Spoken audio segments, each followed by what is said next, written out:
There was an invitation-only gathering the other night at PNC Park of people who had just given up their season tickets. And it was important enough, apparently, that it involved Travis Williams, Ben Cherington, and Derek Shelton on the same stage, emceed by Greg Brown. That's something. And also, maybe nothing. Good morning to you. Good Thursday morning. I'm Dejan Kovacevic of DK Pittsburgh Sports. This is Daily Shot of Pirates. It comes your way bright and early every weekday if you're into football and or hockey.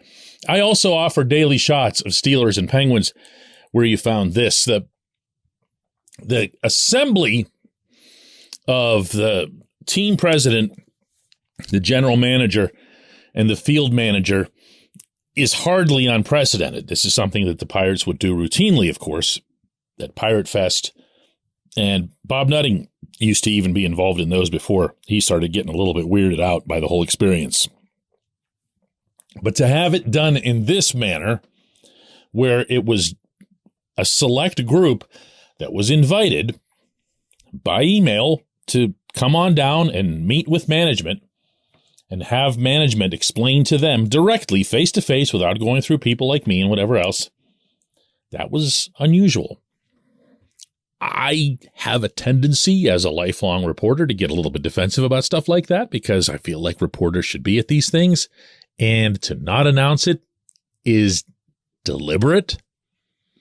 It's designed to keep media coverage away from it. And again, I can also look at it very easily from the other perspective and say, you know what? If I was running the Pirates, I'd probably have done the same thing.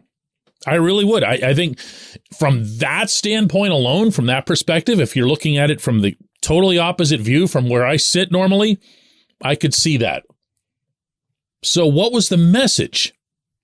That's what's most interesting to me. What was the message? What was the intent here other than, oh, please come back and buy season tickets again or renew or whatever it is?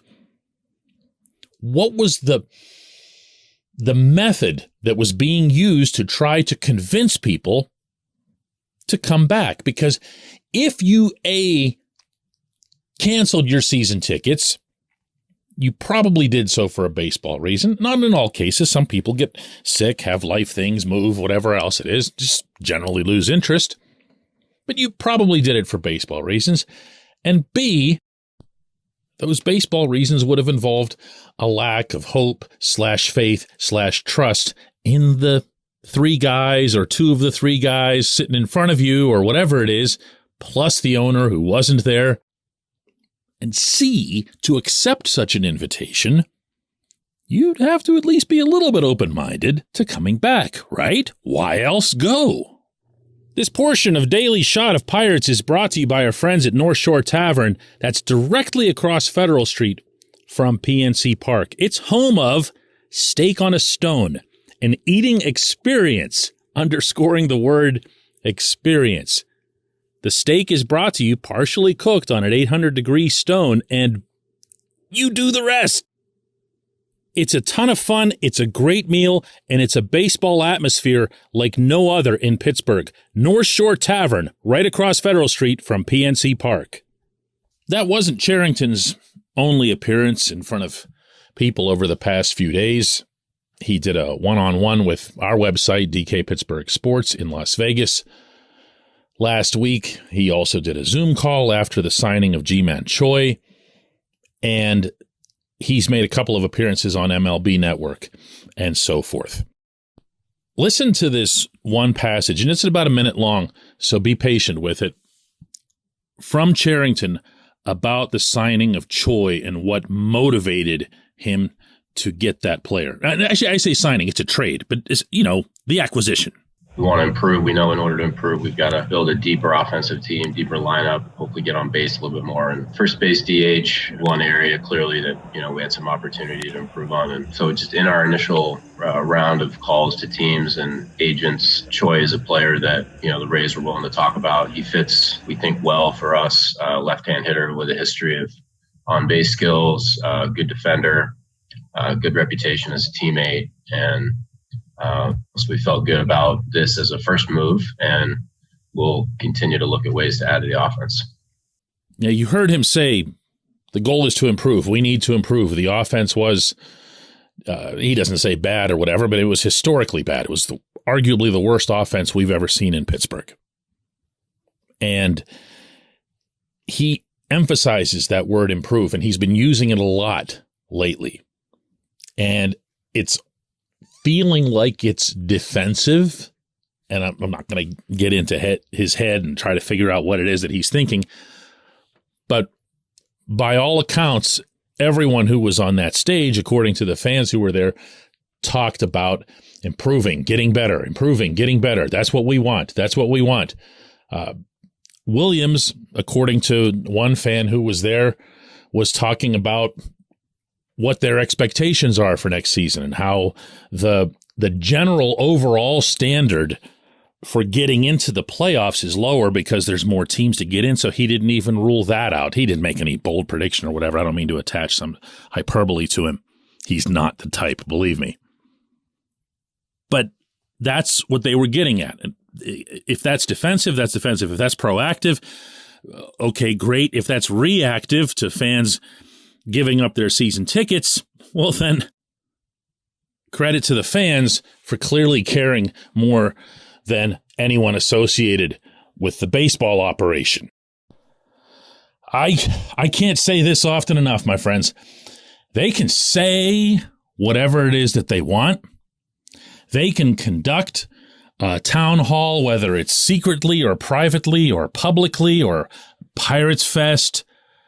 They can go back on their caravan and jump around from western Pennsylvania City to Ohio and West Virginia's Panhandle and everything else, and they can say anything.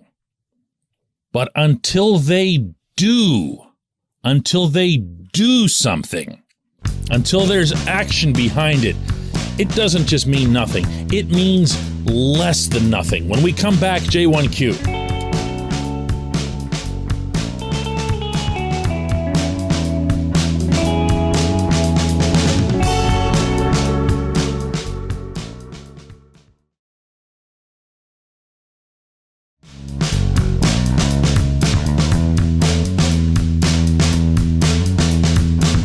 Today's J1Q comes from Todd, who asks, can anybody explain, DK, how Hoy Park gets protected but not Malcolm Nunez?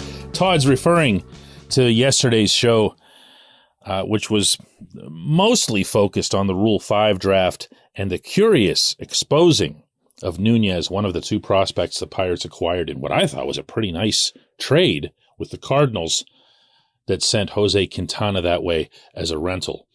Not only was Nunez picked up, but remember, that's also the trade that brought Johan Oviedo, who showed pretty good promise there, I'd say, down the stretch, especially his last couple of times out. Looks like he's going to be a part of this rotation. If you can get a starting pitcher for a rental, that's a good deal. But Nunez was in there too. And I did say yesterday that I wasn't going to start naming names on the 40-man. That popped out at me as being like, really? You had to protect this guy? And then I did that with Chase DeYoung, even though DeYoung was actually pretty good last year, 2.24 ERA, was used in different roles, was not an effective starter, and for the most part was an effective middle reliever. He didn't really do great at the back end either when that was made necessary because of injury. So he's a middle reliever. You're protecting a middle reliever over a 21-year-old slugger? Slugger being the operative and correct term, if you apply it to Nunez's stats. You can do it with Park, too. You can. Park's had more than a cup of coffee. He's had, well, I guess the best way to put it is several cups of coffee, because he comes up for a little bit, he struggles, he goes back down. He gets right, he comes up, he struggles a bit, goes back down. And if you think about the way the Pirates were rotating those younger corner outfielders pretty much all through the season, but especially later on, Park wasn't even really part of that mix. You know, that became more of a Cal Mitchell thing. They essentially abandoned, I felt like, both Park and Travis Swaggerty, both of whom are still on the 40-man. So if they don't think those players are any good, why would they keep them over a 21-year-old? And I hate to do this, okay? This is a necessary preface because I learned from 2 separate trips to Latin America to study the way the Pirates would, and other teams, would bring in and sign international free agents. And I learned a lot about the stereotypes that are down there. But I also learned about the reality in that part of the world. And ages do get falsified. That's not me citing some stereotype. It's a documented fact. And when it comes to Cuba, there's that much less ability to verify someone's age. So it's entirely possible that Nunez isn't 21. I've not read, heard, or seen that anywhere. I'm just saying that it's possible. I'm trying to be responsible here. I'm trying to come up with some kind of reason why they would just let this kid sit out there. So I don't have one. I didn't have one for you yesterday. I don't have one today. I don't get it. And you're fair to bring up Park. You're fair to bring up probably about 8 or 9 guys. They lost 100 games. There's ample room to remove people from that roster.